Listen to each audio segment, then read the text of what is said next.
امام موسیٰ کاظم علیہ السلام اور شہید فخ۔ یہ حادثہ ایسا ہرگز نہیں تھا امام موسیٰ کاظم علیہ السلام اس سے لا تعلق رہتے، بلکہ آپ علیہ السلام اس کے آغاز سے یہاں تک کہ اس تحریک کے تشکیل پانے سے بھی باخبر تھے۔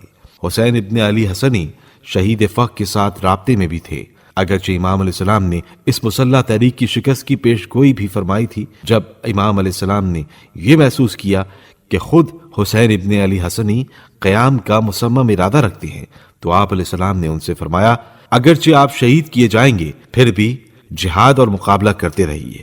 یہ گروہ پلید اور بدکار افراد پر مشتمل ہے کہ ایمان کا اظہار تو کرتے ہیں لیکن باطن میں ایمان اور عقیدہ ہرگز نہیں رکھتے۔ میں اس راہ میں آپ کی خاطر خدا بند متعال کی بارگاہ میں اجر و ثواب کا طلبکار ہوں۔ حسین ابن علی حسنی شہید فخ کی شہادت کے بعد جس وقت ان کا سر بریدہ مدینہ میں لایا گیا تو امام موسیٰ کاظم علیہ السلام نے شہید کے سر کو دیکھا تو شدید افسردہ ہوئے اور شدت غم و الم کی کیفیت میں فرمایا، خدا کی قسم وہ ایک نیکی کرنے والے مسلمان ہی تھے، اکثر روزے سے رہتے تھے، کثرت سے نمازیں پڑھا کرتے تھے، فتنہ و فساد اور بدعنوان اور آلودہ سماج سے جنگ کر رہے تھے، یہ نیکی کا حکم دینا اور برائی سے روکنے کی ذمہ داری کو انجام دے رہے تھے اور اپنے خاندان کے درمیان بے نظیر فرد تھے۔ دوسری طرف عباسی خلیفہ ہادی جانتا تھا کہ امام موسیٰ کاظم علیہ السلام خاندان رسالت کی عظیم ترین شخصیت ہیں، لہٰذا اسے یہ یقین تھا کہ امام علیہ السلام بھی تحریک سے باخبر ہونے کے ساتھ ساتھ ان کی رہنمائی بھی فرماتے رہتے تھے۔ اس اعتبار سے دیکھا جائے تو اس کی نظر میں امام علیہ السلام ہی اصل محرک تھے، اسی لیے اس نے امام علیہ السلام کو قتل کرنے کی دھمکی دیتے ہوئے کہا، خدا کی قسم حسین ابن علی حسنی نے موسیٰ ابن جعفر کے حکم کے مطابق ہی میرے خلاف تحریک چلائی اور انہی کی پیروی کی ہے، کیونکہ اس خاندان کا سوائے موسیٰ ابن جعفر کے کوئی بھی امام و رہبر نہیں ہے۔ اگر میں نے انہیں زندہ چھوڑ دیا تو خدا مجھے قتل کرے۔ اس سے پہلے کہ حاکم وقت ہادی عباسی اپنے پلید مقاصد کو پورا کرنے میں کامیاب ہو جاتا کہ اچانک اس ظالم و جابر حاکم کے مرنے کی خبر سے مدینے کے مومنین اور مخلصین کے دلوں میں خوشی و مسرت کی لہر دوڑ گئی۔ ہادی کی اپنی ماں کو قتل کرنے کی کوشش۔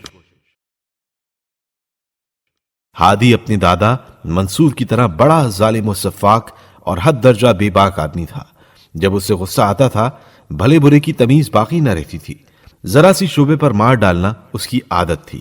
اس کی ماں خیزرہ مہدی کے وقت ہی سے ملکی کاروبار میں دخیل تھی اور ایسی کہ ادنا سے لے کر اعلیٰ تک حکومت کا کوئی ملازم بغیر اس کی اجازت کے کچھ نہیں کر سکتا تھا۔ ہادی کو یہ مداخلت سخت ناگوار تھی۔ اس نے ایک بار دربار کے امراء کو سختی کے ساتھ اس کی اطاعت سے روکا لیکن پورا اثر نہ ہوا۔ آخر اس نے اپنی ماں کے قتل کا ارادہ کر لیا۔ ایک روز شیر برنج پکوا کر اور اس میں زہر ملا کر ماں کے پاس بھیجا کہ یہ میں نے خاص طور سے آپ کے لیے نہایت لذیذ غذا تیار کروائی ہے۔ وہ بھی معمولی عورت نہ تھی، اس کی حرکتیں دیکھ دیکھ کر پوری طرح بدظن ہو گئی تھی۔ اس نے وہ چاول خود تو نہ کھائے بلکہ ایک کتے کو کھلا دیے، وہ فوراً تڑپ کر مر گیا۔ خیزرہ نے ہادی کے پاس کہلا بھیجا کہ تجھے خدا سے شرم نہیں آتی کہ اپنی ماں کو زہر دیتا ہے؟ ہادی تو ماں سے جلا بیٹھا ہی تھا۔ اس نے جواب میں کہلا بھیجا، ہماری ماں ایسی ہی ہے، اس نے اپنے آپ کو اس قدر رسوا کر رکھا ہے کہ مجھے شرم آنے لگی ہے۔ آج تک کوئی بادشاہ ایسا نہیں گزرا جس نے اپنی ماں کی شرکت سے حکمرانی کی ہو۔